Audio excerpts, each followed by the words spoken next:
Hello বন্ধুরা, good morning, শুভ সকাল। সবাই কেমন আছো? আশা করি সবাই ভালো আছো। তো আমি চলে এলাম ছোট্ট আমার নিউ ব্লগ নিয়ে। আমার পরিবারের সবাই কাজ কি করে না করে, তো সেই সংসারের কাজ নিয়ে চলে এলাম, ফিরে এলাম আমার এই সংসারে। তো দেখো বন্ধুরা, আমার মেয়ে ঘুমাচ্ছে।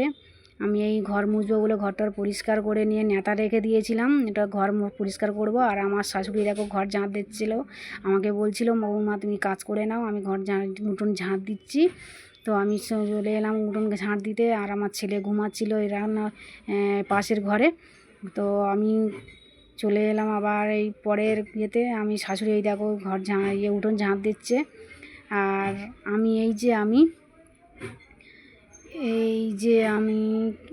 আর এই দেখো আমার হচ্ছে কি, আমার মেয়ে ঘুমাচ্ছে। বাইরে দেখো আমার শাশুড়ি উঠোনে বাইরে পটে ঝাঁট দিচ্ছিলো। আমার পটলগুলো সব মোচা হয়ে গেছে, পরিষ্কার হয়ে গেছিলো। আমার শাশুড়ি বলে আমি সব করছি, তুমি করে নাও। আমি গিয়ে আবার চলে গেলাম কলে গিয়ে বাসনগুলো মাজছিলাম। বাসনগুলো মেজে আবার স্নান করব। তারপরে আমি সব বাসনগুলো মেজে নিলাম। তো বন্ধুরা, আমার এই পরিবারে আসার জন্য তোমাদেরকে সবাইকে আমন্ত্রণ রইল। আমার এই ছোট্ট পরিবারের ভিডিওটা দেখে যদি ভালো লাগে তো লাইক, কমেন্ট, শেয়ার করো। প্লিজ তোমরা ভিডিওটা দেখো, ভিডিওটা কেমন হয়েছে আমার কমেন্টে জানিও।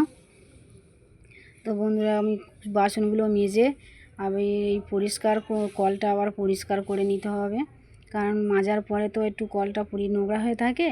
বাসন টাসন মাজার পরে তো কলটা আবার জল ঢেলে আবার ঝাঁট দিয়ে পরিষ্কার করে নিচ্ছিলাম। বন্ধুরা, ক্যামেরা ধরার তো লোক নেই, তো সেই জন্যে আমি আস্তে আস্তে ফোনটা রেখে দিয়ে ক্যামেরা চালু করে দিয়ে আমি একা একা ওই পরিষ্কার করে নিলাম।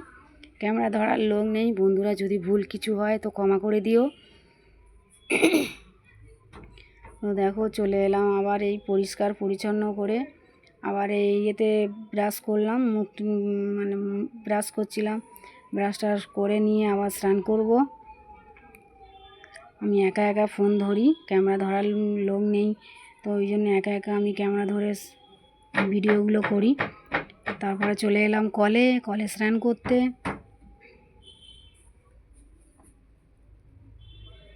কলে স্নান করতে এসেছিলাম। সকালবেলা কাজ করে নিয়ে স্নান না করলে হয় না, কারণ নোংরা টোংরা হাঁটকাতে হয় তো কলে, বাসন টাসন থাকে, সবরি এঁটো থাকে, সেই জন্য কলে স্নান করে নিলাম। সকালবেলা এমনি প্রত্যেক দিন আমি স্নান করে নিই। তারপরে বন্ধুরা চলে এলাম ঠাকুর ঘরে। তুলসী মঞ্চবে তুলসী মঞ্চ আছে, সেই তুলসী মঞ্চবে হরিবাসরে ধুয়ে দিতে হয়, পরিষ্কার করতে হয়। তারপরে ফুল টুল তুলে নিয়ে পরিষ্কার করে ধূপ দিয়ে আমি সন্ধ্যেটা দিয়ে পুজোটা দিয়ে নিই। আর ওই যে দেখো আমার একটা মালসা লাগানো আছে, ওটা হচ্ছে বৈশাখ মাসে, প্রত্যেক বৈশাখে পয়লা বৈশাখে ওটা হচ্ছে মালসাটা হরিবাসরে দিতে হয়, হরির থানে দিতে হয়। ওই ফুল টুল দিয়ে তুলসী ধানটা সাজিয়ে দিলাম।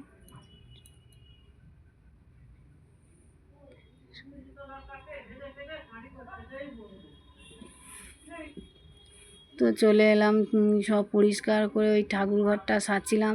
তারপরে দেখো সাদা ফুল তুলতে গিয়েছিলাম, সাদা ফুল তুলে নিয়ে এলাম। সাদা ফুলটা নিয়ে এসে আবার তুলসী থানে আবার দিয়ে, কারণ তুলসীর ওপরে লাল ফুল দিতে নেই, সবাই বলে তুলসী লাল ফুল দিতে নেই, সাদা ফুল দিতে হয়, তো সেই জন্য সাদা ফুল দিলাম। তারপরে দেখো মাছার মধ্যে জল দিচ্ছিলাম, মাথায় কাপড় দিতে ভুলে গিয়েছিলাম, সব মাথায় কাপড়টা আবার দিয়ে নিলাম। একটা তুলসী থানে জল দেওয়ার সময় একটা মন্ত্র বলতে হয়, তো সেই মন্ত্রটা বলে তুলসী থানে জল দিয়ে দিলাম।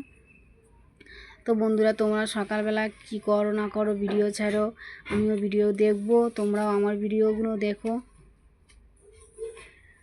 আমার এই ছোট্ট পরিবারে আসার জন্য সবাইকে আমন্ত্রণ রইল। বন্ধুরা, ভিডিও যদি ভালো লাগে তো লাইক, কমেন্ট, শেয়ার করো, আর কমেন্টে জানিও যে আমার ভিডিওটা কেমন হয়েছে। তো আমি দেখো তুলসী ধান সারা হয়ে গেছে, তা চলে এলাম। এটা আমি আজকেকার মতন টাটা।